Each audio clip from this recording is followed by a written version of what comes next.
Hello and welcome to Fully Charged Europe episode 13. You're tuned into teamfortress.tv. I am your host who is perpetually dusting his shoulders. Admirable. Internet too bad for a live camera and audio feed, but I am of course joined by the usual suspects. We've got CommanderX, kaidus, and WARHURYEAH. And since the theme of this episode is just bitching about the update, I guess, we've also brought in a few people to add credibility to our constant complaining. We've got Linus here to represent the Highlander community and how things have changed there or not. And Bdonski, our token Yank.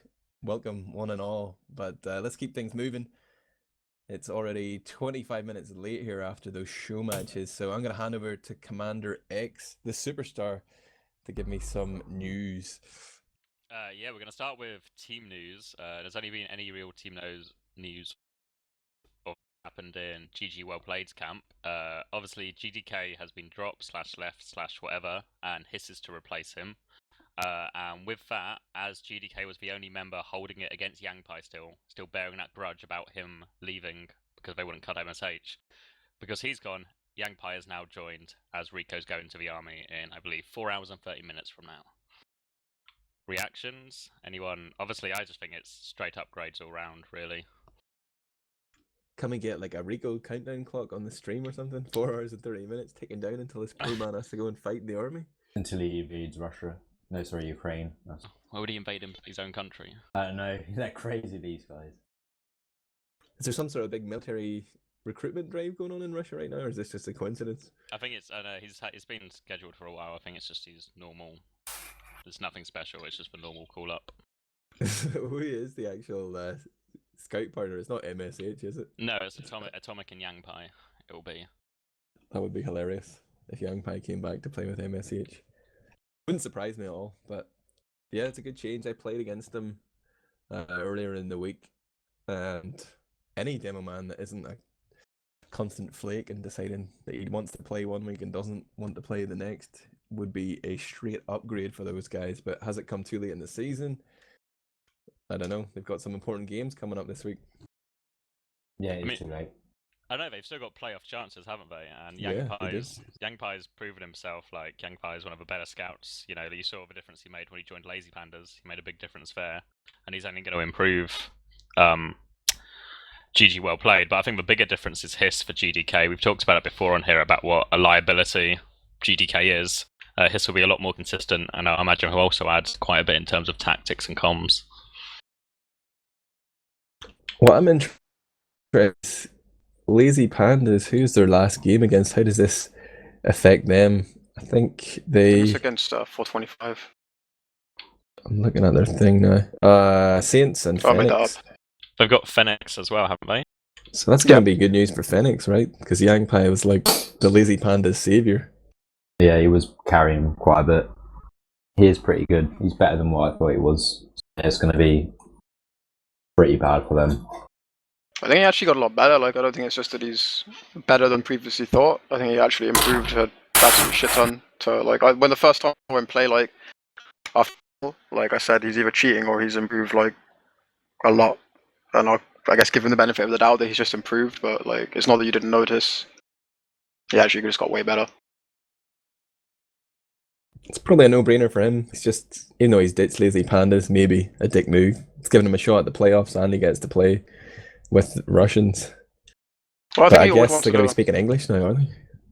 I presume so, yeah. I think the only thing, like when I was playing for them, when I had me on demo, Soldier, they just talk in Russian and speaking English when there's something relevant that I should know. This time it's more Russian, so maybe, I don't know, it might be slightly more Russian than normal. I think White Glow is the only person left on that team who's never played in a English comming team. Like Forsaken has. Shadowburn might not have played in one, but he plays a lot, and his English is completely acceptable. Atomic has been around and about. Yangpai was in Lazy Pandas just now. Hiss is actually English. He's probably played an English-speaking team. Yeah. Yeah, which is pretty nice. And what was I saying second? I think Yangpai, I think he probably wanted to play in that team for a while, but like GDK was like the last one bearing a grudge because he left ages ago because of something. He hated MSH or something.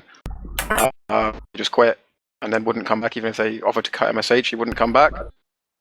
He changed his mind, but GDK still held damage or something like that. And now Forsaken tells me GDK is pissed off for exams, Dota, and parties. They haven't spoken to him, so they just got a replacement. I want to go to a Dota exam party. Sounds sick. Talk to me about the results then, since we were last on air 10 days ago. Yeah, from what I can see, there's not been that much. Most of it, there was Rocket played Phoenix, where maps were exchanged. Rocket won Viaduct 3-1 and lost Snakewater 5-1. I didn't see the game. Ads, you played in the game. Maybe you can offer some insight. It was my fault we lost Snakewater. I played the worst game of Medic on record. But yeah, they deserved to take 3 points from it. I think we were happy to take 3 points now that I think about it. But we had QNX back. Darn is back on the bench.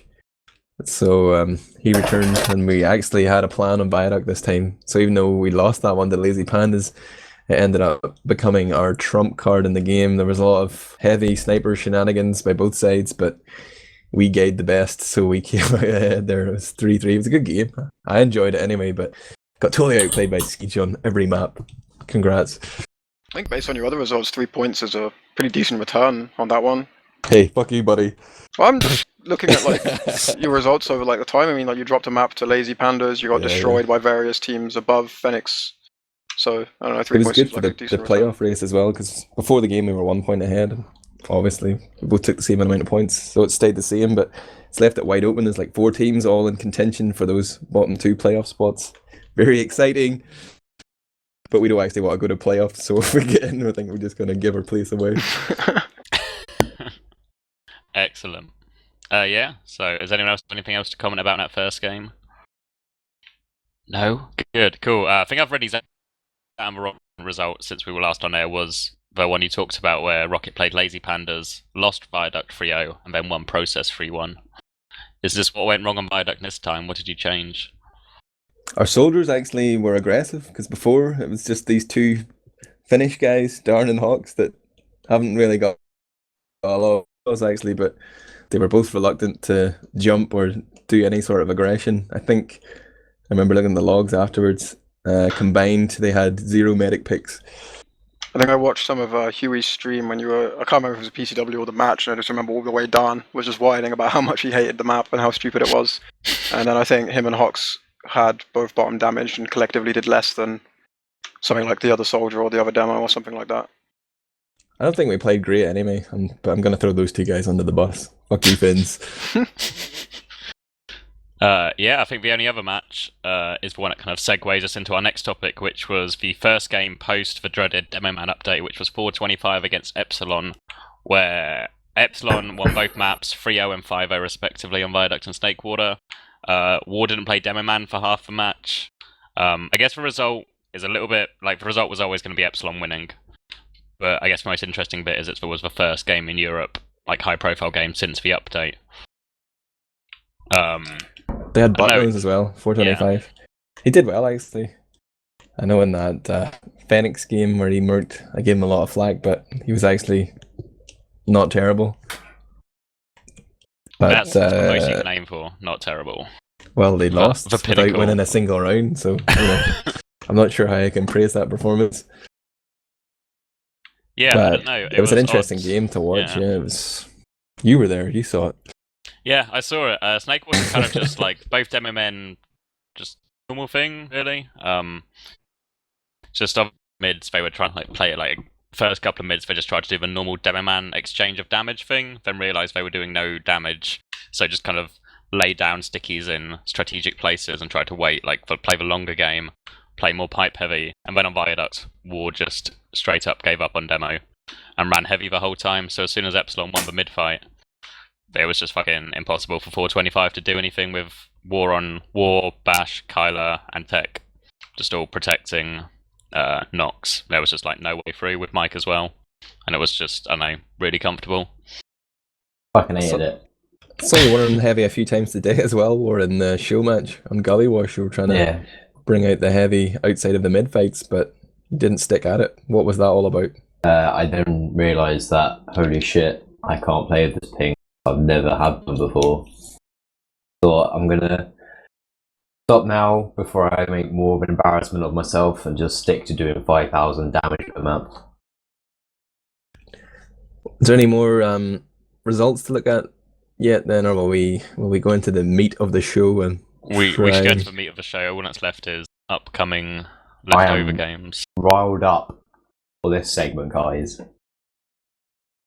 We're gonna pass around some sort of invisible baton of truth, justice, whatever. Give everyone a chance to state their position in relation. Well, I suppose I should give the summary is that in the latest big TF2 update, Love and War, Valve made a slight change there, just one line in the change log, that they had added a 2-second ramp up to Demo Man stickies, so they now do about 30 damage if you air net them on a target. It's probably not entirely accurate, but it seems like Demo Man stickies are totally ineffective in aggressive use, whether you're defending or attacking, to just be netting them like that, one after the other. People call it spam, call it what you want, but this has had massive repercussions throughout the whole meta game. You'd be surprised how many things it's changed, from crits to how your Demo Man should play mids, or if you should even bother going to mid. But I haven't really played that much of the update. I'm just going to tell you how I feel about it. I'm sort of playing devil's advocate here and saying that I'm pro update. I'm not entirely convinced either way, and it's too soon to make a judgment, I feel, but I'm interested to see how things happen. I was pleasantly surprised that the games I watched today of the NA versus EU show match weren't total aids and was still pretty entertaining to watch, but definitely starting to see a lot of situations where it becomes apparent that things have changed and teams haven't figured out how to react or play differently. But all in all, I'm surprised at Valve for making this move. I'm not even sure if they realise what they've done. We'll find out this week, I guess, if they make any sort of change. But I'm just optimistic, but waiting to see what happens between now and I-52 and how the community reacts. But I will pass the baton to CommanderX. Okay. I feel at first when it came out, I was really sort of anti it. I thought it'd mean, because of the, I don't know, the lack of offensive damage Demo Men can now do, it would just promote Demo Men to play like more trap heavy, more defensive, and also just straight up, even though it's better for all the other classes because I guess it equals the damage field a bit more, I just thought it meant it just sucks for the Demo Men who now can't be as effective going forward. And that's like 1/6 of the community who now can't be as effective going forward. I don't know, like the indirect effects seem to favour away from offensive play. You know, like we saw War playing heavy the whole time and it being really effective on Viaducts. So I was sceptical. I'm less sceptical now because, like you said, the show matches and a couple of other games and some pickups and stuff, it seems a little bit better, but I think it's still too early to tell. But in general, I think long term we're going to see more defensive play, especially from the individual Demo Man, if not from the whole team. That's my view. I'm going to pass the baton to Bdonski because he's not had a chance to talk yet. Sure, thank you. I'm kind of neutral about it. I think it obviously sucks for all the demo mains who are used to pop damaging and used to, being the leader of the scoreboard a lot of the time. But there's nothing really inherent in 6v6 that says that it has to be that way. So, now seeing Pockets basically top damaging every game and Demo Man kind of in the middle. It sucks for the demo mains, but it's a change that ultimately we don't have much power over. And I think it will work out in the end. Personally, I played like a triple header the night after it came out, and it seems like most I don't version charge allowed in EU. I don't even know. No, it is. There's no Demo Man unlocks allowed to replace a sticky launcher yet. Okay. So we literally just have stock. From unfortunately what I've been experiencing in North America is in a lot of pugs, a lot of demo men are running the Target charge, which I am very much against. I guess it doesn't really apply to EU, but it's pretty annoying, and I think it lowers the skill ceiling of demo men quite a bit. I think stickies still work decently well. And like people have said, you kind of just have to play really passive with stickies or really aggressive with pipes. I'll give the baton to who hasn't talked yet, Kaidus. Yeah, like when I first heard the update, heard about it, we were in the middle of a double mix at the time, testing some new maps and stuff. My initial reaction was just like devastation, basically. We played a game with it pretty much straight away, and it was really horrible to play. I think no one really knew what quite to do with it. Now that I've had some time to play with it, I don't think it's as bad as some people are making out, but I still think it is like a really negative thing to happen to the game. I don't think we're quite seeing the full effects of it yet. I'm not quite sure about like demos off classing as heavy and things like this, but I think we are going to see more heavy play now. I know the heavy got like a slight nerf to it, but it's like in terms of nerfing the heavy, it's like 1 step forward and 3 steps back with the sticky nerf. Not many teams seem to be making use of it that much. I mean, on last holds, the heavy is more powerful than it was, but I think soon we will see like maybe an ESCA LAN when the games like really matter and everything's on the line and people, you know, you throw honor out the window and like playing an aggressive, interesting game. That all goes out the window. It just becomes purely about winning, like with the whole quick fix thing. When no one gave a crap if they made the game a piece of shit to watch, they just wanted to win, so they ran heavies. I think we will see more situations like this. But I don't know, like the more I play, like I experimented, I tried running loose cannon all the time and just making sticky traps and using loose cannon. Today in the show matches, I basically just, to be honest, like I didn't take the same fights all the time. Like I wouldn't be at the front, I would always make sure Zebo was in front of me with the Ubers, but I could actually play a lot closer to my normal game than I expected to. Like on mids, I wasn't just making sticky traps and stuff. Like you have to be a bit more clever with the stickies and use them. You have to use them less, but not. I don't think it's less as some people are making out. Like you can still do quite a lot of damage if you like arc the stickies and try and catch people with 2 at once of arcs, so they don't get the full 2-second ramp up, but they get like gone, so they're a little bit better. But I still think it's a really negative update. Like I think the metagame of 6v6 right now, like a week ago, was the best it's been. It was the most enjoyable to watch for me from a strategic sense, and I don't think it's really a good change in that regard.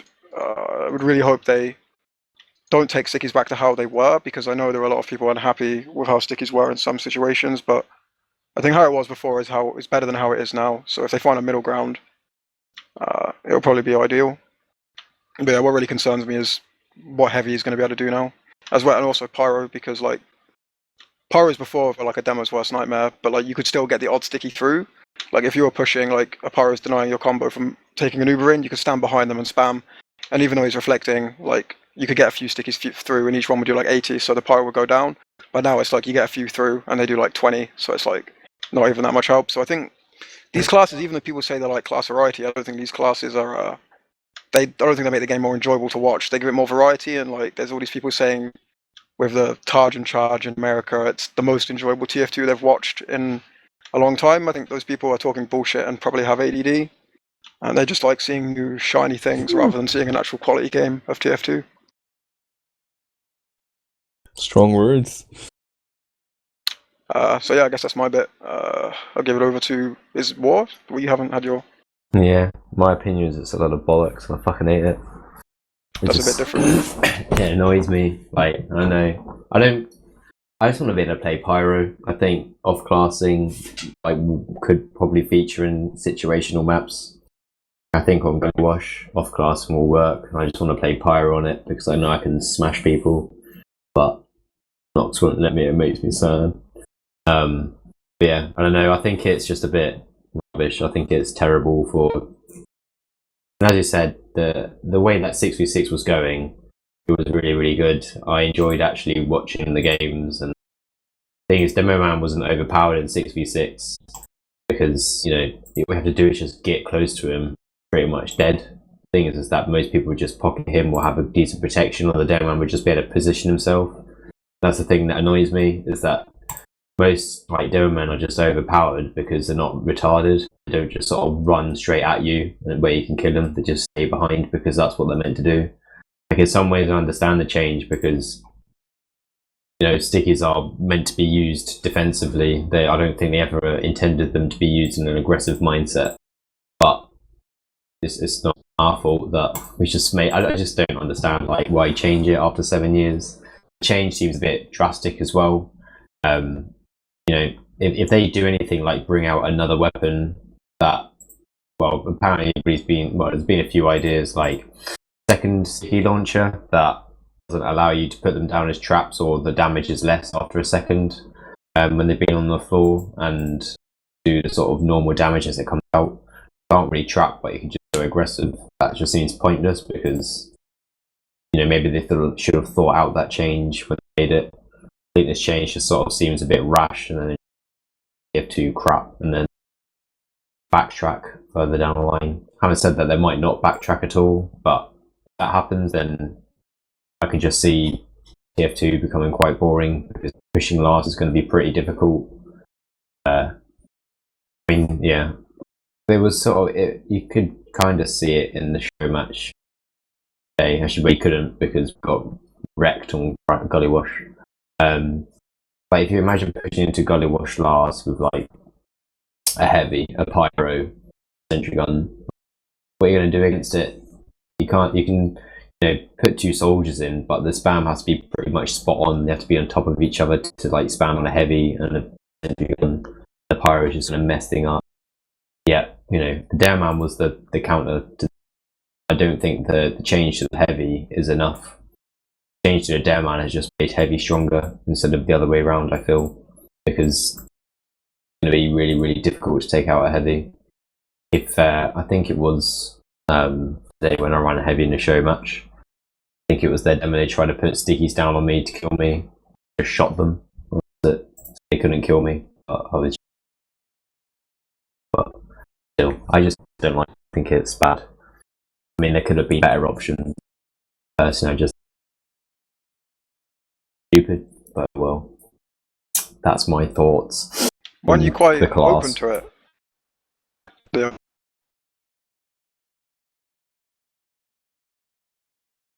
Be opportunities to off class, which is what I like. I like sort of theory crafting and all that stuff, but I just don't like the fact that it's sort of destroyed my favourite class at all. Is it because you lost today?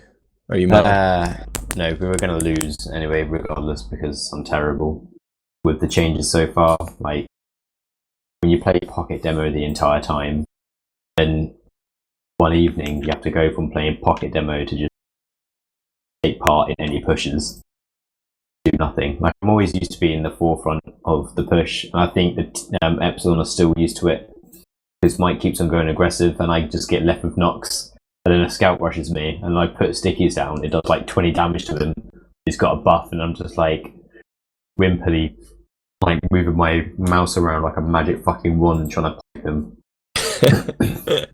And it's just sort of like you're just fucking defenseless, and I think that's the problem. I like the changes in some ways because it opens stuff up, but I don't like the fact that they've just literally handicapped him, because you can't really play it as a roaming like class anymore, or at all, because you take too much self damage from sticky still. I would like it if they changed it so you took the same self damage as, you know, the players did, so you'd only take like 20 damage if you had to jump, because that means that the demo man could at least be maneuverable. But if you get quite out of position, like the way it used to be, is that you might stand a chance. Like if you get a sticky down in the right place and you hit the scout, you might get lucky. You might be able to at least put them off, or, you know, stop yourself from dying a little bit. But now, even if you're just out of position just a tiny little bit, you're just screwed. So you just play like super defensive all the time. The thing is that you are worth one sticky trap. And after that sticky trap, that's it. So on lost situations, if you have Badlands are stickied up, you put your stickies on it, someone suicides on a point, you're not going to be able to stop anyone like going through at all. You don't do any damage at all. I kind of want the charging Taj to be allowed in Europe, because at least I can do something.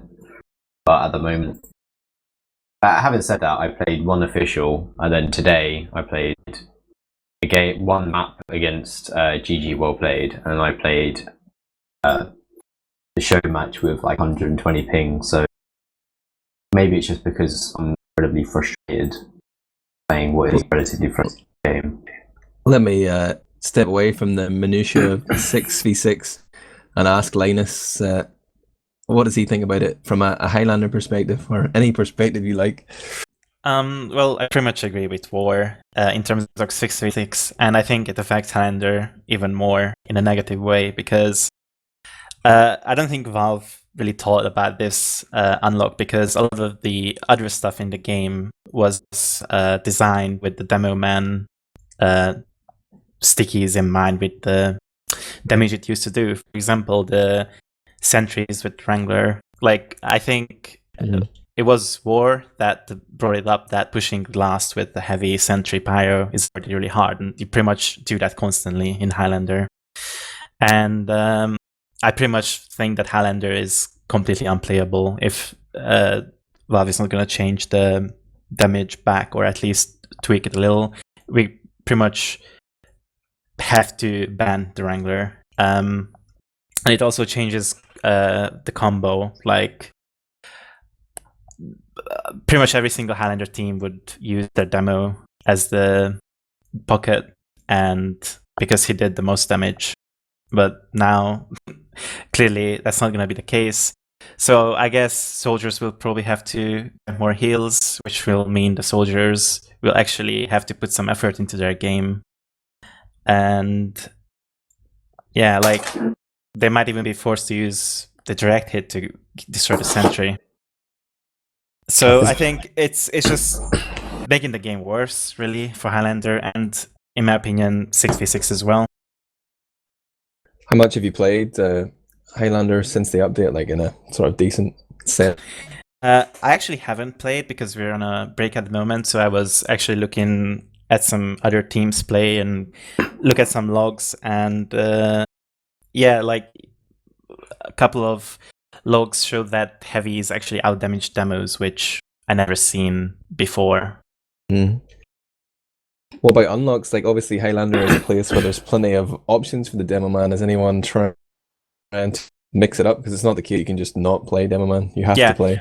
Yeah, that's the other thing I wanted to say, is that there's no real alternative for the sticky launcher, in my opinion. Like, the shields and the charge and all that is pretty fun, but it basically turns the demo into something completely different. And I don't think that's viable in a Highlander scenario because of all the obstacles you have, like the sentry gun and pyro and whatnot. So I think the only thing is the loose cannon that's viable, because I think kaidus used it quite a lot, and he does it in 6v6 as well from time to time. They're actually quite similar to stickies in terms of how they work. So, like, it's a very spammy weapon, and I guess that could be utilized more. And also maybe the sticky jumper, because while in 6v6 you're not allowed to use it, so you have to deal with the terrible self-damage. Highlander can just use the sticky jumper and basically constantly go for suicide plays. I've been victim to many of those, but everyone's had their say now, so I'll just try and start some fights here and stir things up, and anyone can jump in to any of my propositions. But I mean, really, I just hear a lot of people complaining that they used to play the game one way and it was fun and it suited them, but now they have to change, and boo-hoo-hoo. Why don't you all just fucking adapt? How about that? I care. I'm more than happy to. I'm more than happy to play Pyro instead of Derman. But I think it's just more of the entirety of the game that needs to. The thing is that the Derman was like a counter for several things. You know, it was a counter to sentry guns, so no other class can really actually do that properly. You know, apart from maybe a soldier, but even so, it's going to be really, really difficult. Or teamwork. Well, heaven forbid that one player can't just go in and destroy the sentry. Oh, well, all right, mister. How would you do it? Without your hard-hitting down, man, like, how would you actually do it? Well, I wouldn't do what Epsilon did today and just go blindly into sentry gun twice in a row. I would probably scout out what's ahead first, and then you know, come up with some sort of plan to spam it at the same time. But that is true. That's maybe not so easy in Highlander. Well, the other thing that really annoys me of this update is that crits is completely destroyed. To be honest, like in some ways, But it still does like 150 damage, doesn't it? Yeah, like, but it's not destroyed, but it's like it's really weakened so much. Yeah, like the thing is that you can only with crits when you're a demo man, you could at least sort of like try and get something, and it was always like a good risky play, and it was an exciting play. You know, if you watch TF2, it's sort of like, you know, if a team's running crits, it would always be like, oh, how are they going to use it? How is it going to work out? And what's going to happen? And, you know, either like a demo man would absolutely pick the medic from like halfway across the map, which is awesome, or they'll do nothing and their team will get trashed on because everybody just jumps on them. Like, that part is what I enjoyed. And I think it adds like another part to the game, but now crits is weakened. I think the most damage is 150 a demo man can do, or something like that. I think it could do more. I think it do more. Somebody got dropped today by a crit. Yeah, I dropped Shader. Well, I don't know if I dropped him, but I killed him with a crit sticky. Like, it's still good, but it's like if you're firing a sticky across the map, making contact with the medic isn't like a good medic, like a prem invite medic who knows how to position themselves and can expect crits and things like this. Like, hitting a sticky across the map is not that easy. Like, the mechanics are pretty simple. Charge, you know, aim a bit high, shoot. Like, you can get that down pretty simply. But like, playing against a smart player who knows how to dodge this stuff, just making contact with them is like skillful. Like, it's not just like lol stickies across the map dead, because you're playing against a guy who expects this, who's like only like skill in the game is moving and like understanding positioning and things like this. So if you're making contact with him with a crit sticky, that should be 150 damage if it hits him. But right now it's like 150 damage if you like fire it far enough across the map and like hit him perfectly. Like, I don't think it should have to be a perfect hit. Like, the fact that it has to be a perfect hit makes it so much powerful, because like I say, they are going to expect it. And a lot of the times when you catch the medic, it's like he'll have his entire body through a choke, and you just catch the sticky on the choke, and it like he's just slightly too close. Like, these are the fine lines you're talking when you use crits. And while we used it today, and it worked, it could just as easily have not worked, and we wouldn't have this evidence to say it worked, because it was like, it's fine lines. And I don't know how much it will justify the risk now to use crits. Can you not just use it on someone else? Like, Forsaken was like just talking to me and was saying, like, obviously if you use it on a soldier, he's got 300 health, it's a lot harder to focus him down because he's got that 300 health kind of pad. Right, but if you're pushing out of Badlands last with crits, I don't know why you would do that, but suppose you are, and you're on Balk and they're holding choke, what the hell are you going to do with that crits? Like, vice versa, like you're pushing Spire from mid, they're holding Cause Balk. a distraction, maybe have a chat of them in all chat and be like, hey, enemy medic, what's your favourite colour? Like, a prem team's going to know it's crits. As you walk through the choke, they're going to see the medic, they're going to see he has crits, or like they're going to read it, they're going to hear that I've got charge, they're going to hear the buzz, they're going to time it, they're going to use the spy to check for it, they're going to know it's crits. And a demo, like, with good positioning, a demo is the only thing that can, or maybe a sniper if you're going to get a bit crazy, like, a demo is the only thing that can actually make use of that properly. Like, if you catch them out, if they make a mistake and you catch them like out of position, then a soldier is good for crits. But you're requiring your opponent to make a mistake. You can't force a mistake like this, and that's really the difference here.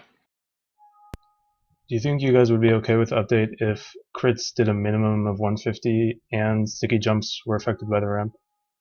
I'd be happier with it. I'd be happy. I'd still question it though, because it's such a bizarre way to nerf the gun. I mean, there's no one that can really deny they were overpowered, but for sixes at least, like, it's so strange to nerf it this way, because you could have reduced the number of stickies in a clip, you could have tweaked the damage, you could have made the stickies have to be more accurate, like, all the time, like have a radius ramp up or this sort of thing. Yeah. And it still, like, allows the sticky to be used in the way that everyone's gotten used to for 7 years, and it's like, if Valve didn't want you to use it this way, too fucking late for that, mate, because we've been playing this game for 7 years now. So this isn't really conducive for, like, a gaming community where you make this sort of change. And there's so many different ways they could have nerfed it, so while I would be, like, satisfied with that, and it would be playable, it would still be completely ridiculous. Because, like, I don't know, 6 is, like, there's so many other attributes, like, if you want to push a choke, like, off the Uber, like, you want to play without Ubers, like, you jump your rover in, he turns their heads, you go in with demo, like, there's a 2-second window, and in that 2 seconds, you have to make use of them not looking at you. You go in with this second window, and, like, you can counter the fact that they have high ground and heals with the demo man. There's a really fine balance between this heals and damage output the demo is really essential for, and you just don't really have this anymore. Like, if your roamer jumps behind and everyone walks in and does damage, even with his team helping him, you're probably not going to do enough damage. Like, that Roman's going to be dead. They're still on the high ground. And you're going to have taken more damage from their demo than your demo can do, because he has his stickies set up and he can arc them up in the air and drop them on you as you walk through the choke. But if you're walking in, you can't do the same thing. So, like, I don't know, this entire balance is still playable. Like, obviously, if demo could jump more, it would be a bit different because it gives you more options. But I don't know, like, you could still do all these things and the demo wouldn't completely stomp a pub if you just changed it in a more sensible way. But I don't know, this way just is confusing. Like, as well, because it's like, if I see a sticky on the floor, like, I don't know how long it's been there. Like, 2 seconds sounds like not very much time, but in the context of a fast-paced competitive game, 2 seconds is like 3 players dead or 3 players alive. Like, 3 players can die in 2 seconds. So the idea of 2 seconds for a sticky, like, you don't know how much damage that's going to do unless you actually saw him shoot it. It's just a really weird, confusing mechanic that seems, I don't know, it just seems like a really strange way to do it. Well, on the basis that, like, we're talking obviously about Valve adjusting, like, what it was, like, either, like, nerfing it less or changing the ramp up, setting, like, a higher minimum, like, something to the change. Like, on the basis that they might just straight up not change it, what are the alternatives then? Would you rather see, like, more unlocks like the Americans have, like Scottish Resistance, or... The main thing for me is that Demoman doesn't really have any viable other unlocks. Like, a soldier has the direct hit, which is pretty viable in various situations, and especially if you want to be a douchebag. The black box is decent for roamers because you get your health back and stuff, and it's pretty balanced actually. I like the black box. It's a pretty decent unlock to have, especially depending on your play style. Like all the other classes, they've all got some sort of unlock which is either equal to or better than the one it's replacing, whereas the Demoman doesn't have anything really good as an alternative sticky launcher apart from the Scottish fucking Resistance, which is a bag of shit. It's just like, Amen. What the fuck is the point in that? It's just like, oh brilliant, I can put down extra fucking sticky traps. The things that people don't realise is that sticky traps aren't really as effective as they used to be anymore. Fucking door and their Demoman is alive, you're going to check for fucking stickies. Like, the Scottish Resistance is just completely pointless, and it's like a 0.83 time, like second time when you can actually get the sticky as well, which is even more fucking stupid as well. It's just it annoys me. Have you really tried to play with it though? I played it in pubs. That's the only thing I can actually get to use it, and it was shit in that. And they're all fucking retarded in there. That's why they wanted to do this. Didn't Is that Platt what use we it the should other base day? our feedback on? Yeah, Platinum's been using it in Bdonski, the Twitch did you- Invitational, right? Give You us played your did you play him American against wisdom. him when Platt used the Scottish Resistance? Yes, I played a match against Platt on Viaduct where he used the Scottish Resistance. And we lost, but I don't think he was very effective with it. I personally did not see him do much in that game. I watched the VOD of it and I would have to agree. Like, I don't know. I couldn't tell if it was like just some ridiculous thing he was doing out of protest to be like, look how stupid this game is now, or if he actually believed it was the optimum decision. But I think he believed it was good. like, I couldn't really judge at the time because I'd only played like pickups and mixes with it. But after playing like my first serious games today, I really cannot envision how the Scottish Resistance can be an upgrade to the stickies. It kind of blows my mind. Was he using the loose cannon in conjunction with it, or was it like Scottish Resistance with grenades? I think it he was the started cannon. with the loose cannon, and then he we went around and he switched to the grenades. Yeah, I can kind of maybe on Viaduct, because Viaduct's a strange map, like because you can hold mid, you Viaduct, can do a lot of spam with the loose it's cannon like and just You can play it the like a demo only man. map that it might be useful on. yeah, Because you can't roll out with it. Yeah, because I guess on Viaduct it's the only map spawn if you have the point.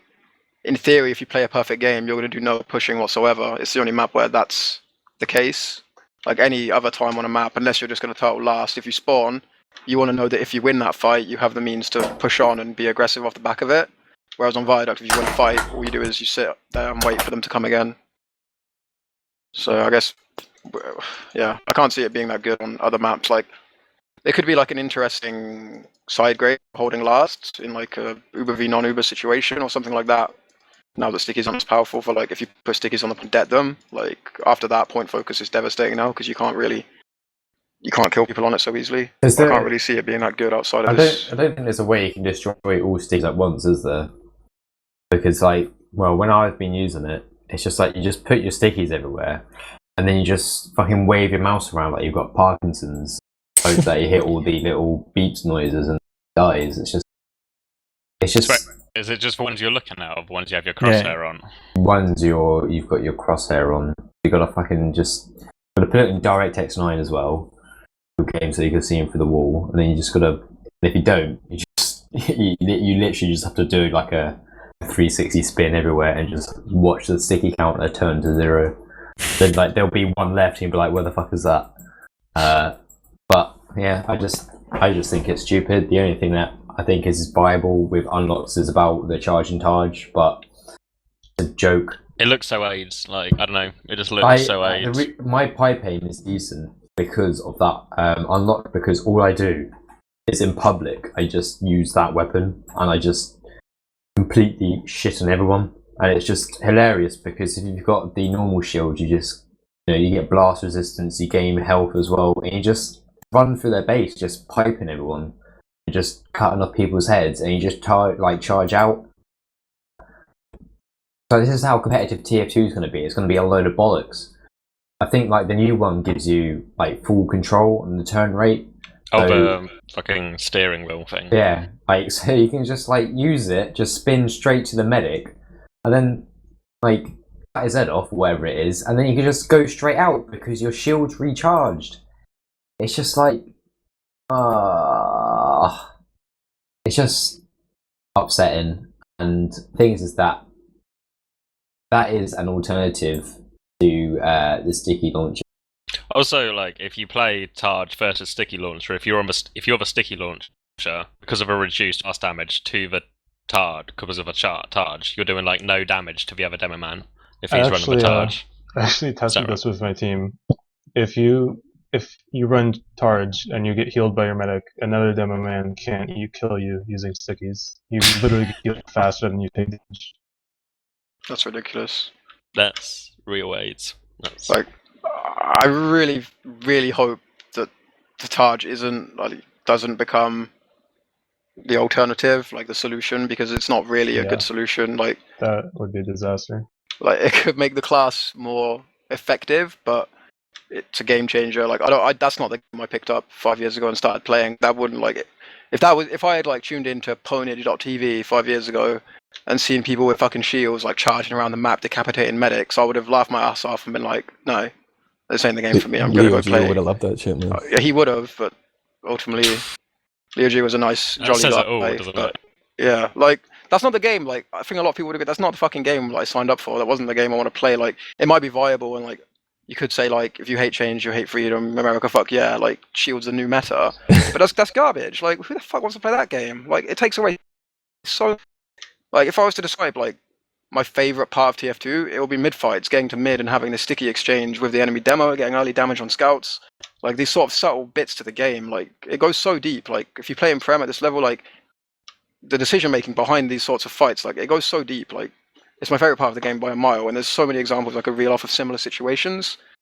And it's just if shields are the meta, like I don't believe it can go as deep as it goes at the moment. It's like complete downgrade. My fucking cat, a complete downgrade, like of the game, of how enjoyable it is to play and how deep it can go. Also, there's a lot of talk, just about how demo men should just like hit more or aim better, all that shit. But if you replace that with just like a passive damage resistance, that doesn't require the demo man to do anything other than equip the weapon at the start of a round.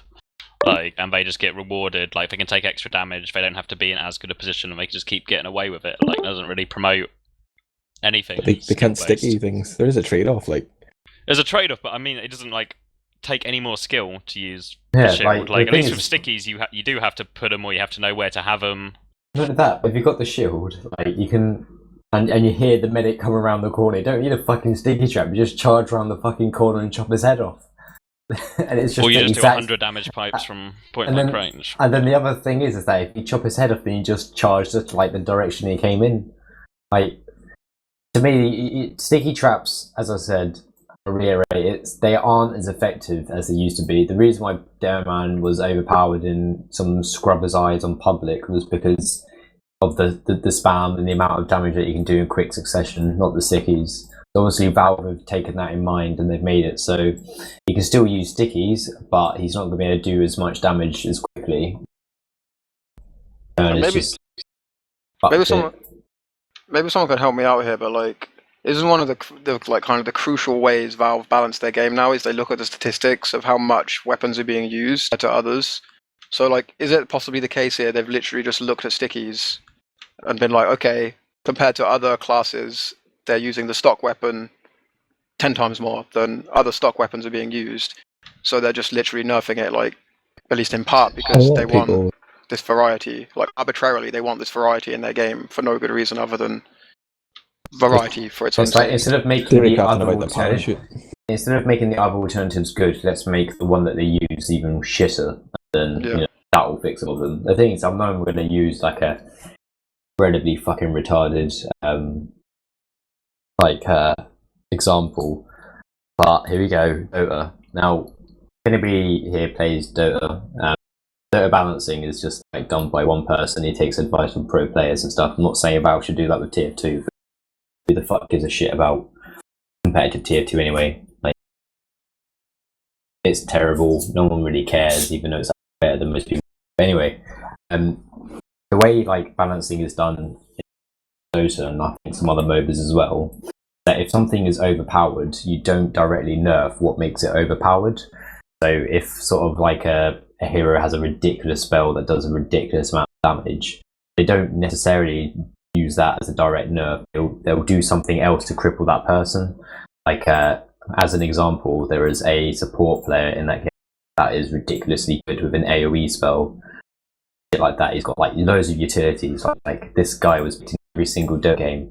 Instead of nerfing things that made him like that good, what they did is just made him weaker in terms of HP, and then that was it. He doesn't get picked as much, but he still gets picked because they haven't actually nerfed what's made it good. They've just nerfed something else that just makes it slightly weaker. Whereas they just nerf what makes Demoman good and viable. There's other, as we were saying, there's other alternatives that they could have done. Like, I don't know, I think you were saying about changing the blast radius and making it smaller so you have to be more accurate, but it still does the same damage and stuff like that. But there's other alternatives that they could have done for this. Just sort of like, oh, the statistics show that everybody's using the sticky launcher. Let's make it absolutely crap so they have to use the other ones that we've got. The thing is that we've got is what? How many shields are there? There's like 3, 4, I think. They all pretty much do the exact same thing, and there's one alternative sticky launcher, just one, and that is absolute dog shit. Things I personally, I wouldn't mind if they split up the stickies so you can have one where it does where it will do effective sticky bombs, and it'll be the second one that will do like good aggressive damage. But you know, that may never happen. But the thing is that my point is that there's only one alternative sticky launcher for the Demoman, and the rest are just fucking shields, and they're all useless unless you've got a sword. Which in itself is a joke because it's a fucking Demoman. Yeah, but it's just. So there's a class, there's like a subclass within this class, and they're making it like the only viable way to play it.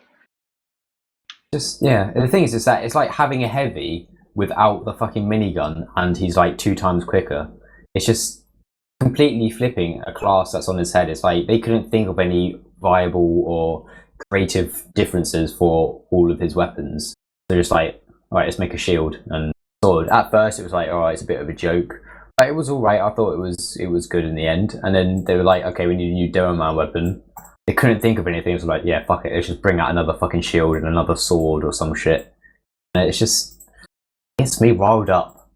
You know, I should be. I don't know why. Like there was a time when they obviously spoke to competitive players about their opinions because there was that TF2 beta stuff, and they sort of valued it slightly. What I would have preferred is if they actually used that thing called TF2 beta that is sitting in everybody's library and actually came up and said, hey guys, we have done an update on this which changes the way stickies work. How about you play on that and let us know how you feel about it? The one that nobody played on. No, everybody. I remember when it first came out, everybody did play on it because like the changes were pretty decent. Like you got extra health. No competitive games ever played there though. Like Yeah, sort of because feedback you're going to get? none of them were actually aimed for competitive, these changes. Like, not one of them was actually a competitive change in any form. So, like, people still played it in a public respect, but, you know, the thing is, they haven't even tested it. They've just gone, all right, public people are moaning that Demo Man's OP, let's change it. It's just... Yeah. Let me redirect the conversation a little bit, or try and... I'm sorry. Target, like, we can't really...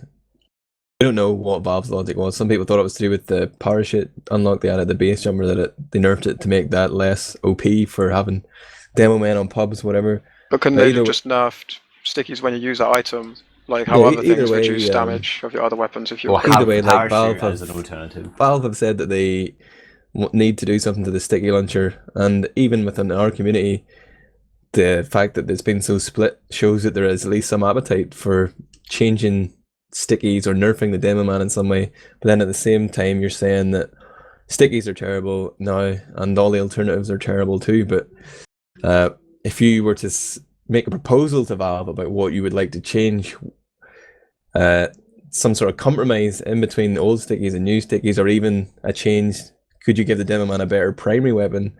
Should you buff pipes? Any ideas? Anything that's come to mind here, or what you've read on the forums? Ideas you liked? Tell me. There are a lot of ways you could do it, but the problem is, like, I'd be very hesitant to offer a concrete suggestion, because it's like, once it's done, it's done. Like, obviously, they're not going to be like, oh, kaidus says this, we'll do that. But I mean, like, I couldn't say for sure, like, reducing the splash damage, like the radius, reducing the damage overall, reducing the number of stickies in the tank. Like, any of these things, I'm pretty sure, or a combination of them would nerf stickies suitably whilst not raping their use in 6v6 and other game types. But the fact is, like, when Valve make an update, you never bloody know if they're going to go back on it, if they're going to stick with it, if they're going to, you know, take feedback on board and change it, or if it's just going to be down with usage statistics. Like, if they would just tweak one thing and then you could be sure that they were going to try something else, and I'd say, okay, for a start, why don't you try 6 stickies in the tank and take away 20 damage from the peak damage. Fuck the damage ramp up, get rid of that completely. The most a sticky can do is like 100, and you only have 6 of them. Like, that's where I'd begin, probably something like that. But surely the best place for this would just be have like a beta where they have just every fucking possibility as an option, and then I don't know, you can just play through them to get some actual feedback rather than just picking one fix and rolling it out.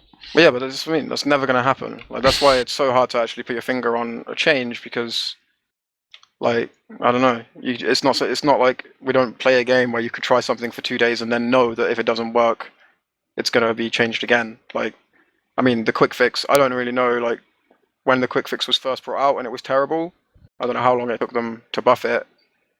Like, it can take them absolutely bloody ages to make these changes. They did the same with the equalizer as well, didn't they? They capped it. They took away all the damage. Yeah, I mean, like, the very fact that, like, it's not like a sudden revelation that stickies were overpowered. We've known this for so many years. That's why I assume it's probably to do with usage statistics, because the Manco thing has just taken off, and, like, over time it gets bigger and bigger and bigger, and there's more unlocks and all this sort of thing, and they probably just have dollar signs in their eyes, to be honest. But, like, that's the thing, there is no grounds in TF2 for steady testing of an item and rebalancing. They'll do one change, and then if you're lucky, in 6 months they'll look at it again. Well, with all the other changes, it was like they introduced something new, and then they found it was like too powerful, and they scaled it down a bit. Like, they did it, I think, when the Backburner first came out, and Pyros had like 225 health or something, like an extra 50 health. They scaled that back, changed that. But obviously, this is a change they're making to a stock weapon after 7 years, so I don't know if the plan is to... Breaking news, the quick fix was first implemented in TF fucking surprise. So, yeah, like, they actually, in TF2 beta, they actually went, alright, we're going to introduce this new crazy weapon that might change the meta, shake things up a bit. Let's put it in a beta. They did. Even the overdose was also in the beta as well.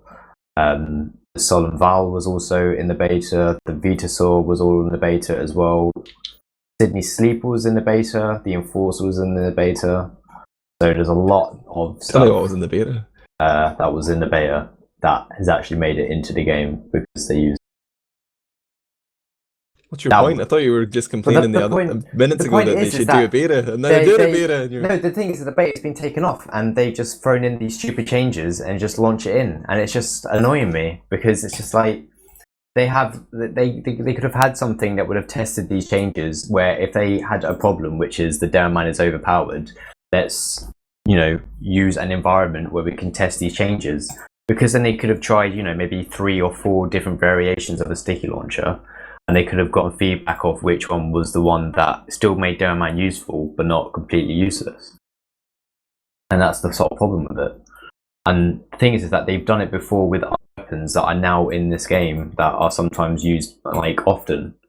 It's just, I don't know why. It's just getting too passionate about this and getting sweaty. Okay, you go, Ads. I got some input here from a viewer, Vasky. I'll paraphrase what he's saying. He's basically saying, that we saw the games today. Kaidus and Moore both top demo men, but Kaidus did a much better job of adapting. Why should we listen to you, War, if you're just not even trying? Yeah, I'd accept that.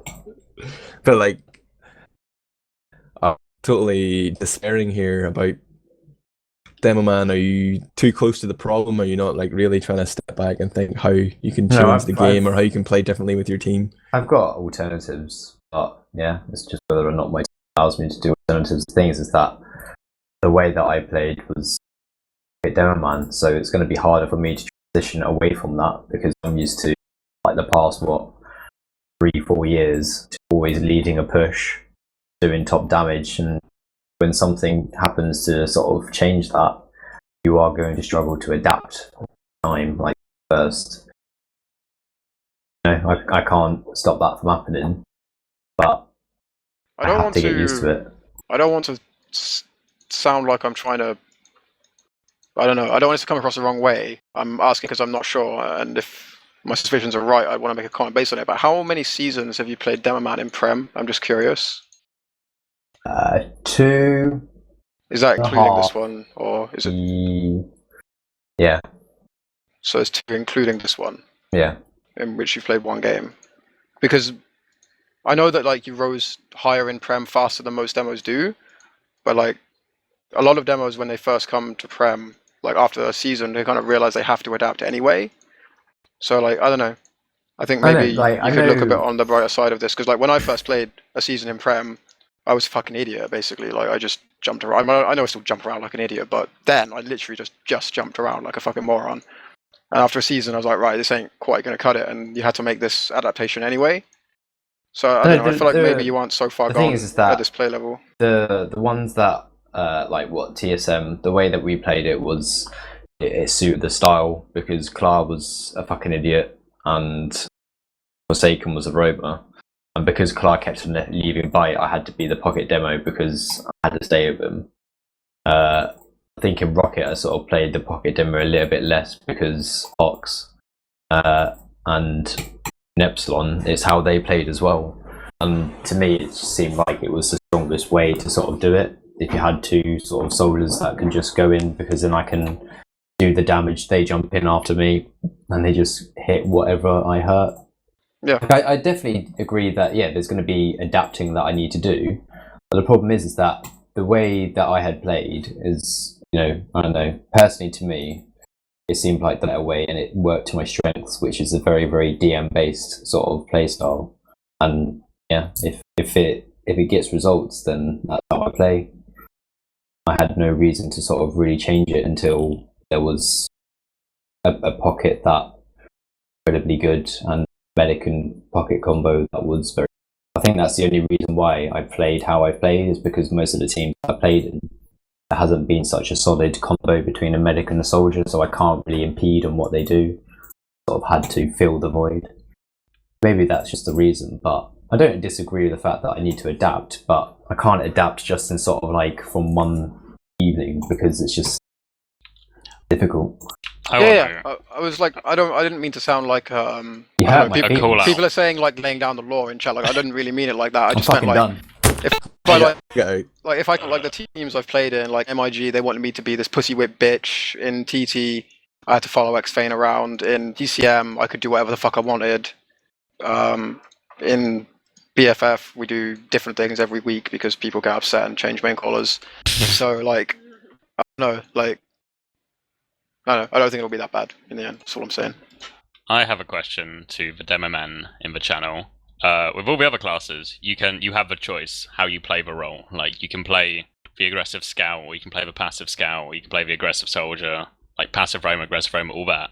With NIST, you find you have to play the passive role now. As demo man, you can't play like a numlocked, like old school numlocked role. Do you find you're limited to having to play a defensive role? You don't have the same choice that other classes do. I don't necessarily think so. I think with this update, you have to be smarter. Like, I think some people thought when it first came out it would just be a pipe fest, where now you make sticky traps and you pipe things all the time and just stand behind everyone. But the fact that you are less powerful in a way gives you a bit more freedom. Like, not all the time. Like, my first impressions from real games today is there are now times in a game where it doesn't matter if you're dead. Whereas before, if the other team had a demo man and you didn't on your team, a demo man alive, you had to stay alive and you had to be ready to lock down an area because, like I said, in MIG, they wanted us always in every fight to have, at the end, if we lost the fight, me, the demo man, and our medic left up. But this isn't that important anymore because they shoot your stickies and then the next stickies you lay are useless. So now there are times in a game where you can actually be more aggressive in a way. Like, this kind of comes down to knowing, like, it will take time to kind of like learning the situations again, because there are some situations where it's exactly the same. You have to be alive and you have to be putting out this just constant stream of, albeit reduced damage, but it would still be important at times. But I found today there were several times where I could just jump in and bomb a medic, and if I got him, great, I'm dead. But if I don't get him, I'm dead. But it was worth the go because my class isn't that vital anymore. So this is why I'm kind of a little bit more optimistic after today, because you can still, like, it opens more doors. It closes more doors than it opens, but it does open some doors. I just realised me storming out actually didn't have the effect that I wanted to because my was upsetting. I actually left the room to get some water. I was trying to do it for dramatic. Pretty good effort. Yeah, it was a good effort. Up, the intention was there, but the execution wasn't good. I don't know, we're talking about playstyles now. Yeah, well, like, kaidus just talks about it. Seagold mentioned it in chat as well, as how it opens up new doors because, like Seagold wrote in chat, you're less valuable a target, you're not going to be focused as much. It maybe allows you to get away with things that you wouldn't normally get away with. Yeah, I find that I can sort of...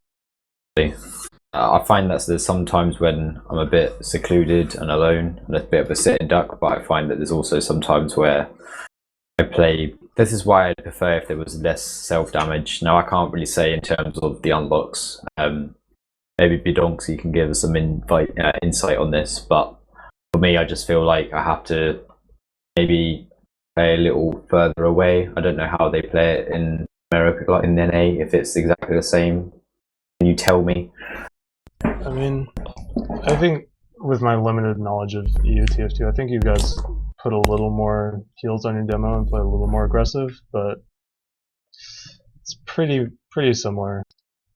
And as far as unlocks go, I talked about it already, but a couple of people have been trying like Scottish Resistance and Targe, but I think stickies will remain the best option.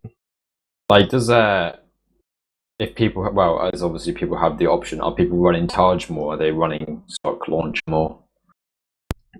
I've played like a few pugs over the past few days, and it seems like most people are running Targe.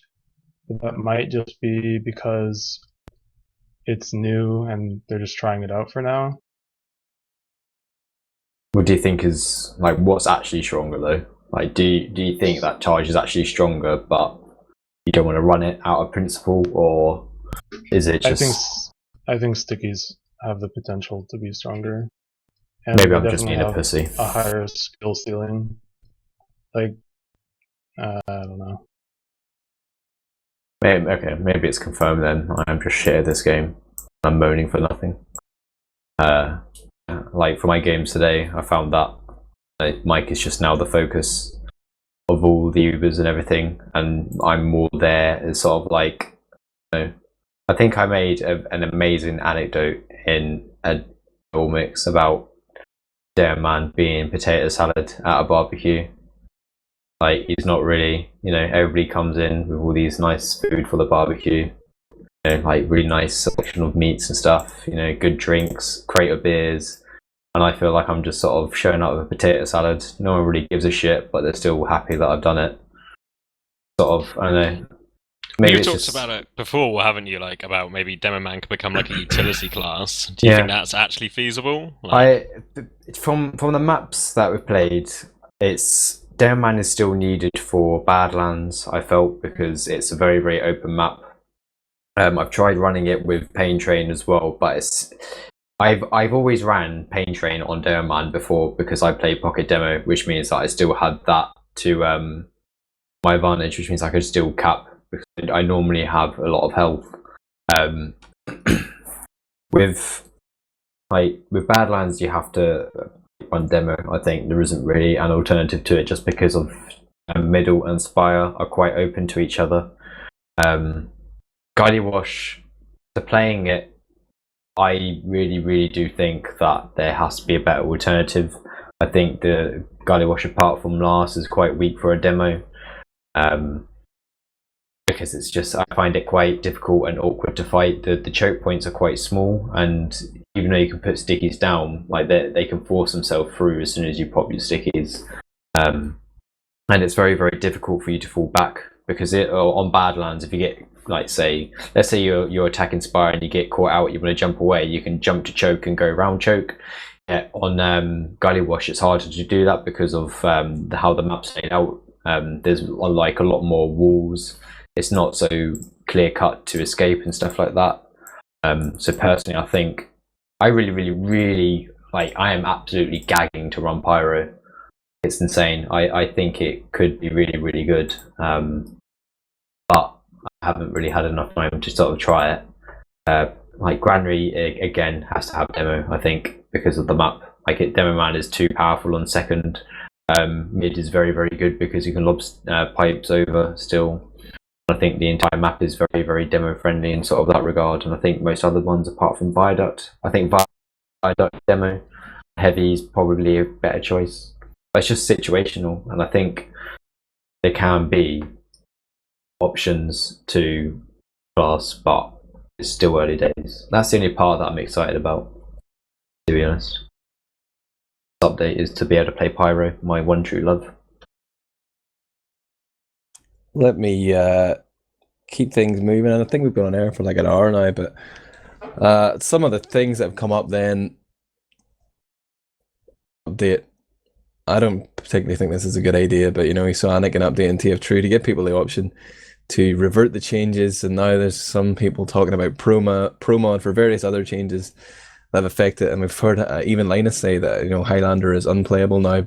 Does anybody feel in favor of a pro mod, or taking things out of Valve's hands and creating the game we want to play, or is that just a losing proposition? No. As much as I think it would be good because I could have my favourite class back the way it was before he was tainted, like the game really, really does struggle as it is. I'm pretty sure the reason why it's so strong is because of what people do in the community to try and get TF2 out in the open, like Highlander Open, the show matches that we do, Twitch Invitational, Tip of the Hat, and all that a pro mod is going to do is going to make it harder for people to actually get into this game. Like Quake, sort of, there's various mods in Quake that have sort of died out relatively quickly and sort of do suffer quite a lot because it's very, very hard to get into. I think there was a Counter-Strike pro mod where they try to make, I think it was 6 or something similar to that, fell flat on its face because, yeah, everyone really cared and it was difficult to get into. I think Call of Duty as well, they had a pro mod. Again, that was, I mean, the pro mod actually for Call of Duty was pretty successful, but I think it was just because of, I don't know, maybe what it did. It made some tweaks, but it just got rid of some of the shit. So maybe it could sort of work in TF2, but the community is weak as it is, and it's not exactly blessed with biggest sort of following and everything like that to get people into competitive. So I think it would just destroy it a little bit too much. One of the things with a pro mod is like most of the pro mods that have been out there have been for games that are no longer developed in any significant way. Like TF2 is not one of those games. Like I can't remember where the hell I said it. It was on one of the 1,000 response forum posts or the news posts that ETF made, or something like that. I kind of like probed at the idea that like it would be really, really good to know if the tweaking of stickies was considered an ongoing process by Valve, or if, as far as they're concerned, it's done and they think it's fine. Like, I don't think it's asking too much for a little transparency in their design intentions here, because, like, in theory, what's going to happen now is the 66 meta is going to go through some pretty drastic changes. Maybe not as drastic as we thought 2 days ago, but still some pretty drastic changes, all things considered. Only for then, in a month, stickies get buffed. And while they're not as strong as they used to be, they're strong enough to justify going back pretty much to the old way of play, maybe a little bit less heals for Demo Man, a little bit less inclusion in pushes, but still a viable option for maybe teams like Epsilon that want to play with a Demo Man like that. We go through like a month before I-52 of goofing around with all this bullshit, and then it gets changed. So, like, I don't know. I kind of want to achieve a little bit of transparency from Valve. Like, it doesn't have to be them listening to the 6v6 community and how they change it, but just to know if it is an ongoing process would be really good. Because if it is an ongoing process, I would at least be on the fence of in favor of a short-term pro mod, because I don't want to go through like these changes like every, like, you know, it's different every, like, yeah, like it's mid-season. Like, for example, we're playing GG Well Played this week. That was supposed to be last week's match before the update. So that's one more match we're now playing than other teams with this new settings, which is kind of stupid. It's one of the downsides of wildcards, I guess. But like, at the same time, I wouldn't really want a pro mod because we're going toward I-52, and we're playing, hopefully, going to compete against the Yanks, I-52.tf, etc. And we want as much time, you know, practicing with the new game as they will have. But like I say, if it is an ongoing process, then I don't think there is a whole lot of point practicing as it is now, because it will get changed again, and we don't know how that change is going to happen. So I don't know. It's made really complicated, the idea of a pro mod, by the fact the game is in constant development. Like, obviously not as full on as it has been, but you know, there's two sides to it, and I don't know. I really wish someone would reach out to Valve though, who can. Like, there is like the communication with Valve and the Dota 2 community is shit as it is. So yeah, it's like really fucking bad. So I don't. But it's like it just doesn't seem like it's asking anything really to know if it's, you know, just a little bit of transparency. They don't have to tell us what they're going to do, when they're going to do it, how they're going to do it. They are still doing it. Like, it shouldn't be so hard to get this sort of information from them. And they'll probably, like, I don't know, they will say, oh, we don't give favoritism to certain communities and stuff. But I don't see why this shit has to be like so secret. They could just tell everyone, and then there is no favouring of communities. Yeah. I don't know. You just like to know the rationale behind their decision and if they're going to continue making changes. Yeah, because what's the point of adapting if in 2 weeks' time when that adaptation was a waste of time and you can just go back to doing what you did, and what you did before was more effective because of the, like...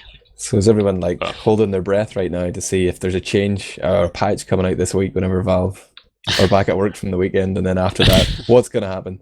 Like, if it doesn't change, obviously I think we're all logged in until I-52, but after that, are you going to walk away from the game? Is this like a change too far for you? Is anyone I'm probably going to feelings play a different class. Like, I've wanted to play Soldier for ages, but I don't know. Like, that's the only, because I enjoy playing Dota Man because of the way I played it. So maybe if I don't take a kin to the change in style that I've got to make, then I might change class. But who knows? 3 days ago, 1 day ago, this time yesterday, I was pretty sure that after I-52 I'd switch to Rome. After playing today, not sure. I'll have to see how it goes. But I don't know. I don't care if the Demo Man's less powerful. All I really care about is how enjoyable it is to play still. My experiences up to today led me to believe it was going to be really boring to play. I mean, there are these MMOs that like to play this really passive, standing behind their team, making sticky traps, and this kind of like play. And that wasn't really me, and it wasn't really what got me into Demoman. Like, I like to try and push that class to its limits and play it like, you know, the way I want to play it. And that might be broken for me, but it might not. I've been encouraged by what happened today, but we'll see. I'd agree with that. I've played like pretty much every update, and it sounded really bad at first, but I think we'll just get used to it if it doesn't change. And it sucks even more over here since, we have like, 5 days until LAN. Like, imagine if they reverted the update 1 day before LAN. It would just Isn't be a this almost disaster. like, this is almost exactly what happened? Not quite the same timescale, but last year, the ESL that was quick around fix. this time last year with the quick fix, yeah. Didn't this happen last Yeah. year as well? Pretty They- much. The quick fix is a joke. Yeah, like Valve just like decided to take a dump over one ESL LAN a year. It's pretty cool. And it's a real shame actually for me. Like, I remember I was like so not devastating exaggeration, but like last summer ESCA LAN, like I really enjoy watching ESCA. Like, it's one of my favorite things to watch in TF2 because it's the only real high level events, like the high level LANs that I don't take any part in. So it's always really nice to just sit there and watch the whole thing for the weekend. Fucking quick fix LAN. It was like Christmas the was biggest prize in cancelled. TF2. Yeah, that too. But it literally was like Christmas was cancelled watching it. Like I sat there and stuck through the whole goddamn thing, including that like 0-0 gully washing, whatever the hell it was. And it was just like, I hope this one. I think this one won't be that bad, but it is like that really sucks that they do it literally a week before. My thoughts are that what's going to happen is going to stay until I-52 on the grand finals. What happens is, right, Update on Sunday. Numlot doesn't come back to TF2 and I'm in Epsilon, so it's like I've lived my dream, like EA finally, and it's up until the grand final. They changed it the night before and they kicked me from Numlot before we go onto the stage. While we're on That's top of the pro mod, this isn't strictly related to this, but with all discussion of a pro mod, it prompted me to think about this because I-49 final, the first map was played with at least one team using vanilla. Is there no way to make a pro mod that, in a serious big game, if something like that were to happen again, that just lets us have all the item server, all the items, like without the item server? Because that was some serious bullshit. Watching like the first map of the I-49 final with Jukebox running shotgun. But how do they make money then? Well, that was like an absolute farce. Like, if there is any way to make a pro mod that can do that and have it ready for like I-52 finals, that would be just great. Like, personally, I think they should maybe change it so your items, like the ones that you actually have, like you can pick, I don't know, there's like a few. So if you have an unlock of a weapon, it stays in sort of your inventory offline, so that is always there. And then it can never sort of be taken away from you when the item server goes down. That's sort of like, I think, the biggest fault of that, but that's the problem, is that the item server is obviously all online, and there's no way that you can sort of change that. I don't think you can sort of change that unless you sort of, I don't know, I can imagine it being quite hard because you would have to sort of move TF2 into its own separate entity and then put all the weapons into the game. So it would sort of be a pro mod, but it would be by a game, not an actual mod. I don't know, I'm not sort of like, I know a bit about pro mods and how they work and stuff, but with TF2 it'll be slightly different just because of how the items are held. But to me, I think that is actually something that's quite important because, yeah, last LAN it was a bit shit when Jukebox was sort of made as Jukebox because of he'd be creative with gunboats and gunboats. I wouldn't say he was bad, but he was certainly hindered. He lost a lot more than Gear did. Yeah. Gear, who I've heard actually ran gunboats for that map after they agreed not to. Don't know if that's true, but just drop that in there. Oh, the scandals. Either way, if they were both not using gunboats, it was a much bigger deficit for Broda than it was for Epsilon, just because of their playstyles. Let me. We've been on air for a while, but let me just ask Linus real quickly. I know he's sitting there being too polite, not saying anything. But what are your views about the update? If nothing changes, is Highlander dead in the water, or will there be some sort of meta shift? Well, I think that the TF2 needs to review all the unlocks because, as I said before, the Wrangler definitely has to go. And, well, yeah, I think the Soldier's definitely going to play a more vital role in the combo. And probably going to be forced to use your direct hit to destroy the sentries. I think kaidus can back me up with the fact that even last season with the engineers using the Rescue Ranger, the gun that can remotely repair your sentry, like, it was really difficult to destroy, even with the normal sticky damage, even if your sticky is on the sentry. So now it would obviously be almost impossible. I think someone on the ETF Tool forums actually tried it, and it took them 11 stickies to destroy a level 3 sentry without it being repaired. So doesn't it take 8 to kill a normal sentry as well? Like, yeah, something like that. Shit as it is. It's absolutely ridiculous. So yeah. Yeah, there's like, you asked earlier about what we would do as far as continuing to play Demo Man. I think I won't play Demo Man and Highlander anymore. It's yeah,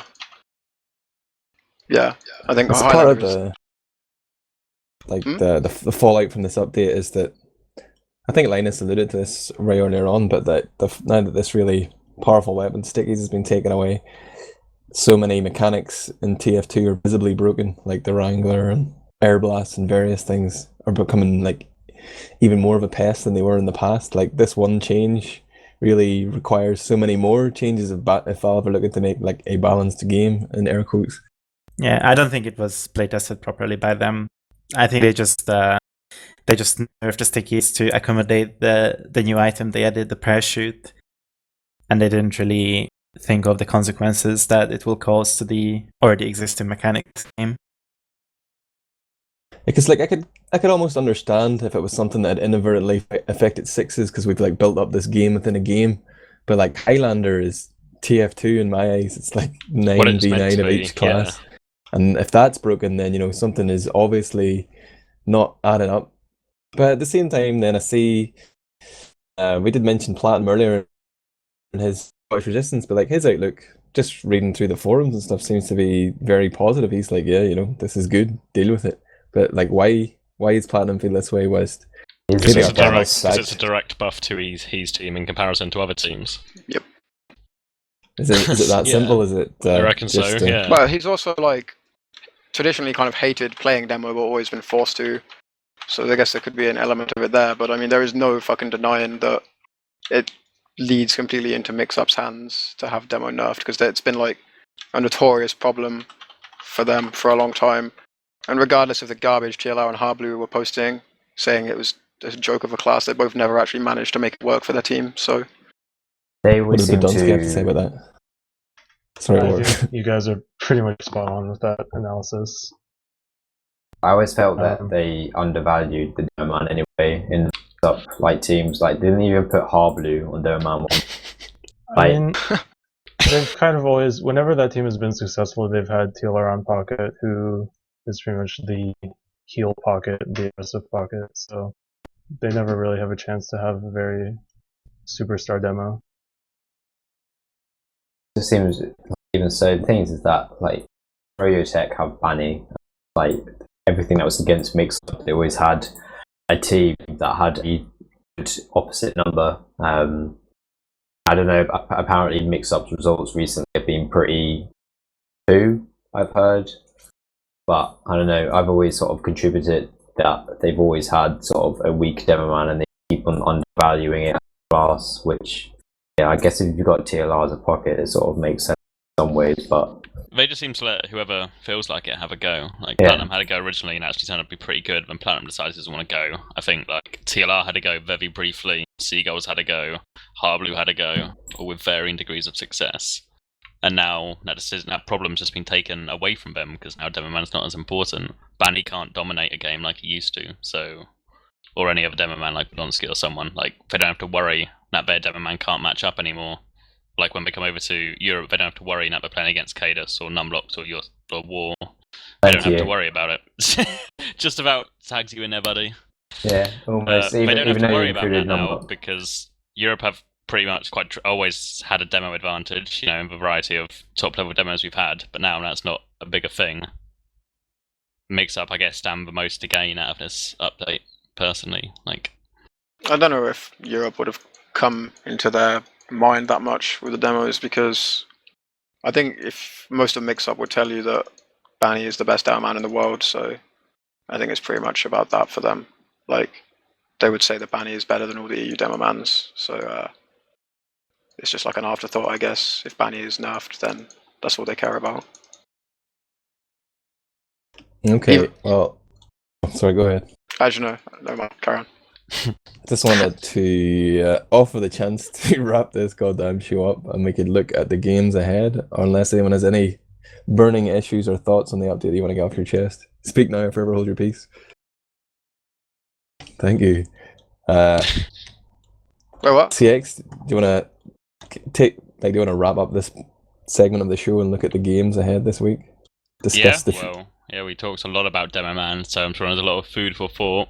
It'll be interesting, I guess. We're kind of stuck on waiting if Valve will ever do anything, or we might just be stuck waiting on a message that never comes. But regardless of that, TF2 will go on. Games are still being played. We're obviously in week 7 of ETF12 right now, just entering it. So I think there's a few games left on catch-up. I don't know when they're scheduled, so I'm just going to go through the week 7 fixtures, which will be on Snakewater and Granary. And first game at the top of the list is Rocket v 425. I'm fairly sure Rocket will win, probably. Oh, Maybe? don't give me the pressure, man. Are you feeling confident, Ads? This comes down to, it's already close between 3rd, 4th, 5th and 6th. Any two of those teams can reach playoffs. And 425 and Rocket are the top 2 out of those 2, I believe. So, are you confident, Ads? Are you making the dream happen? Definitely looking forward to the game. I think they're a good team and I'd like to see how we stack up against them, but I can't say for sure if we're going to win or not. I know they have lost Kenzie due to the civil war in Ukraine, or the impending civil war in Ukraine, so that's good for us, bad for him. But at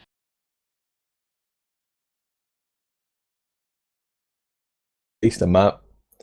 I'm playing at KG here, but like I said, the mood in the team seems to be, even if we make it to playoffs, nobody wants to play them. But we would like to beat Russians. I think it won't be a problem for Rocket, and for 25 don't have Kenzie, because he was to me, he was the one that sort of really shone for him. If he's not there, I don't think they're as strong. Having said that, because F was also a prominent figure in that team as well, and obviously as Demoman's been, he was a pocket demo, I think it might hit him harder as well. That's true, we got the best scouts, we should just steamroll.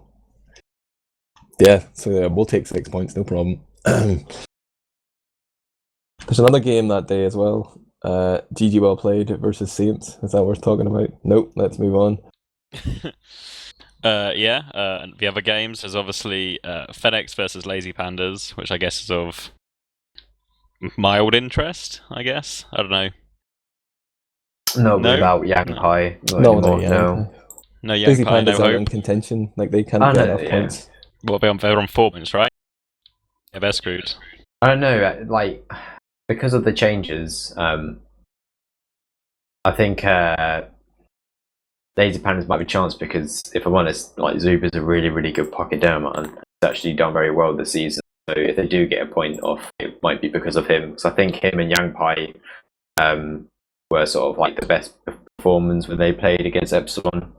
So there might be a chance, but still.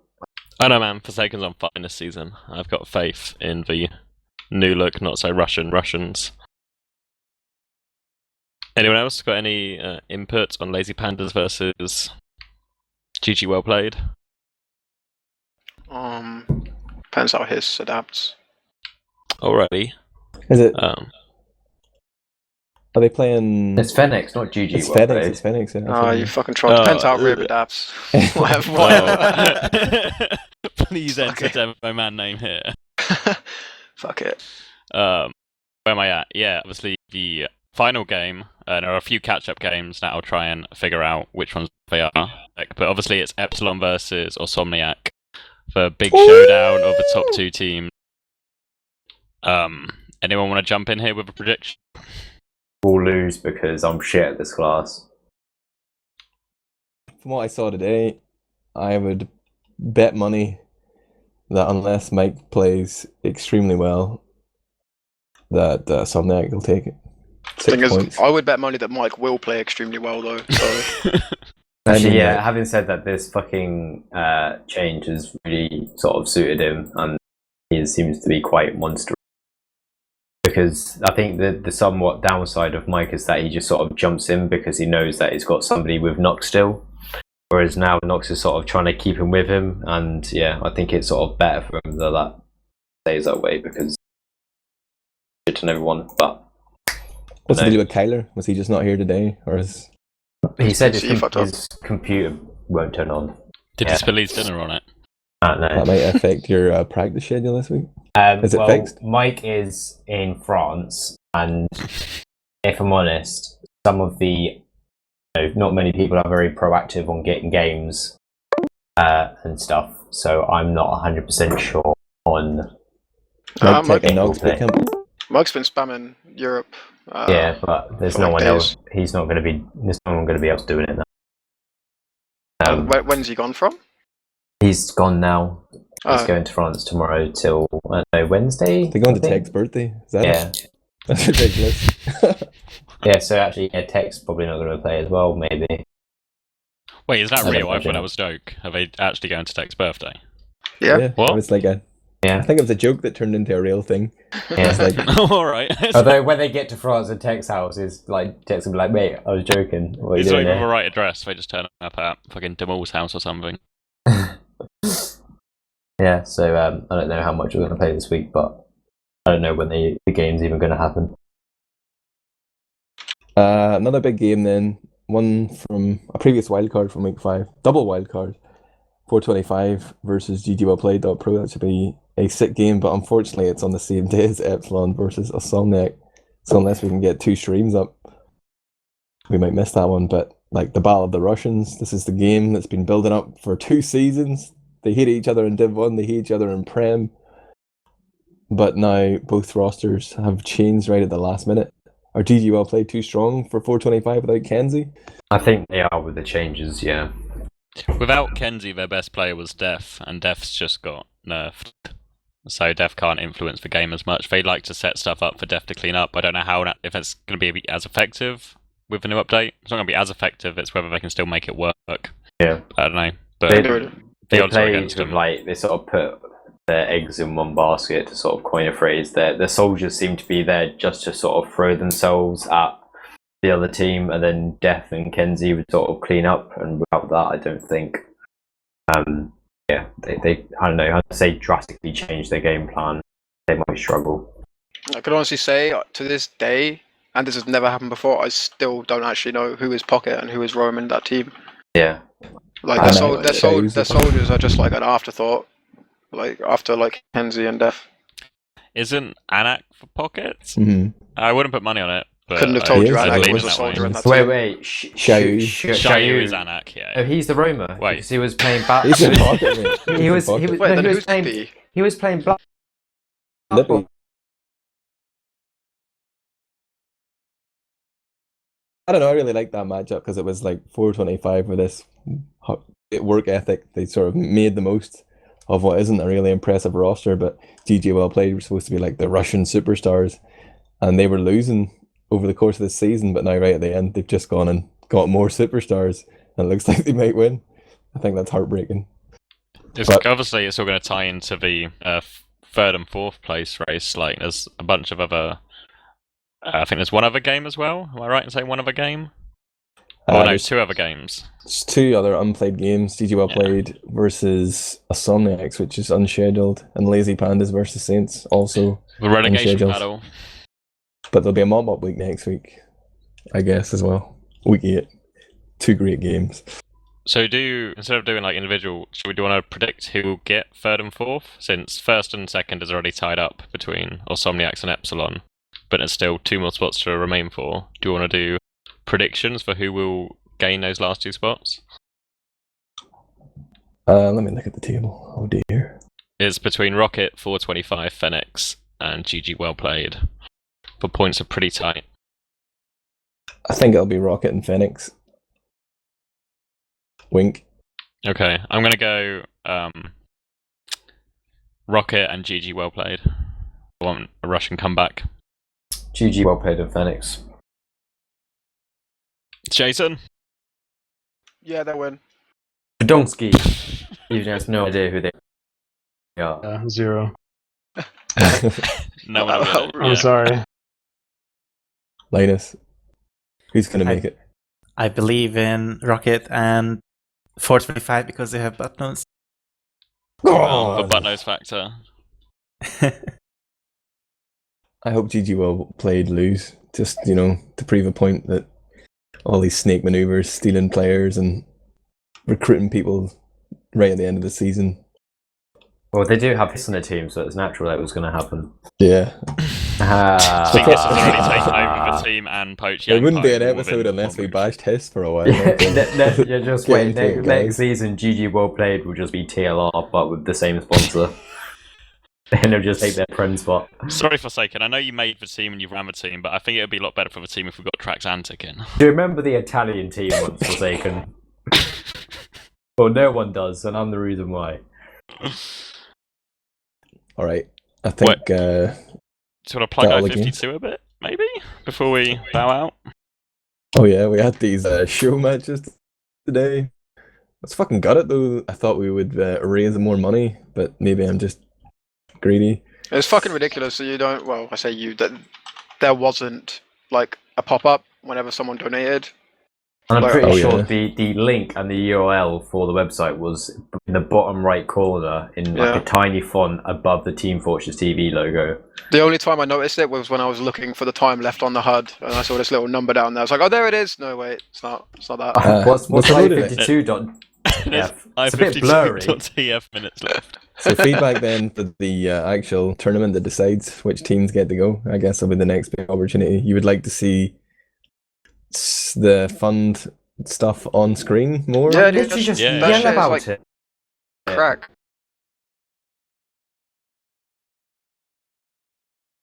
You know that thing that Giggly made, that soldier skill enhancer? Just do that, but with I-52. Just have like a small box with a crosshair that just maybe shows one medic's health. Just leave it like that, and that'll be fine. People need the idea. My Yeah. girlfriend made me donate an extra $10 so her name would be on stream. I So now I'll donated probably it. happen again. $65, but don't tell So that your URL is i52.tf. That's the short one. That'll take you there. If you want to help send 2 North American teams to lose at I-52, go for it. But more importantly than that, if we hit 13,000, we will get Lang there to run the whole production for Vanilla. And he is a god among men, and I can't imagine it happening without him. So please make that happen. When is the tournament to decide who goes? I don't know. Bdonski. Oh, he said it. Never mind. Carry on, guys. So yeah, I think it's like 15 days left or something. One thing I was going to say is I really hope, if, God forbid, it's not going to happen, but just in case 12k isn't raised, I really hope that someone attempt an extra fundraiser for Lang, because I'm pretty sure there are people out there that have already donated that aren't going to donate again until it hits 12k when they're actively donating towards Lang. We're using the emotional blackmail here, okay? Yeah. Let's ask Salamanca for the money again. Now we need another loan. Fuck it. Yeah, that's it then. The Highlander Open, of course. Sorry. It's I think the deadline for that is sometime this week. So if you want to get new people into playing this great game that Valve just broke, head over to highlanderopen.org and they can play the broken Highlander mode where you can't kill a sentry. Go ahead. Do Oh it. fuck, I completely forgot about the Highlander Open. Just teach your engineer how to play and you're safe. You're never going to lose a round. Oh boy. That's going to be something, alright. But you're glad you signed up now, buddy.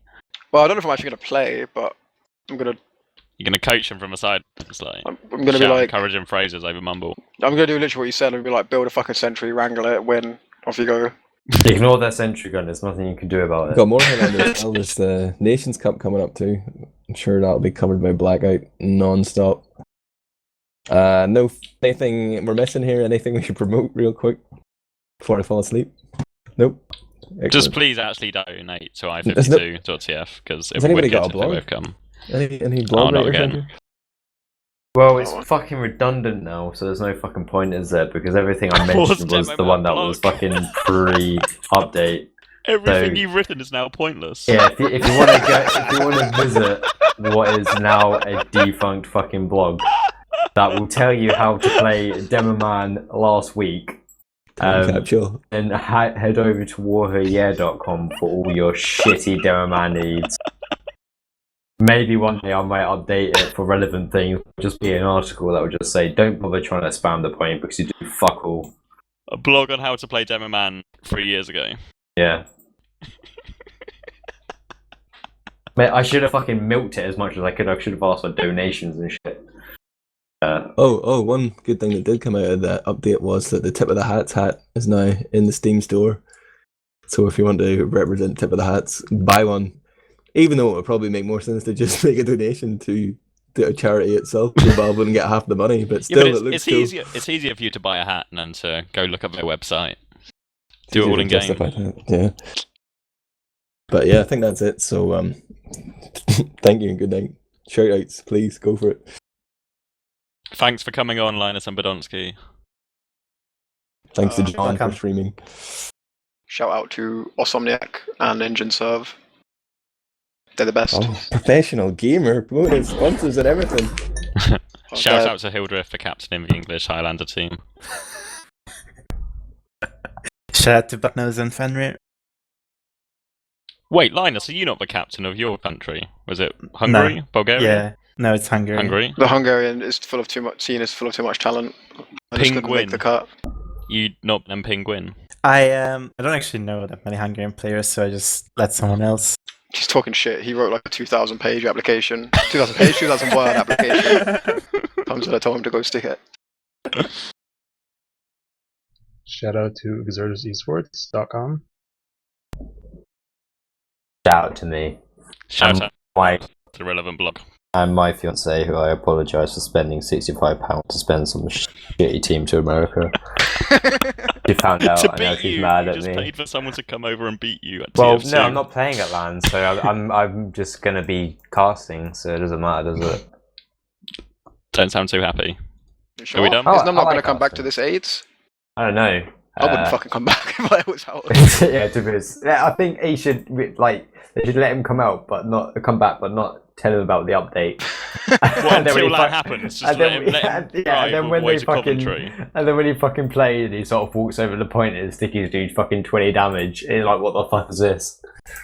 What's happened? Yeah, that's it for me. Donate to I-52. Later, guys. Are we offline now, John?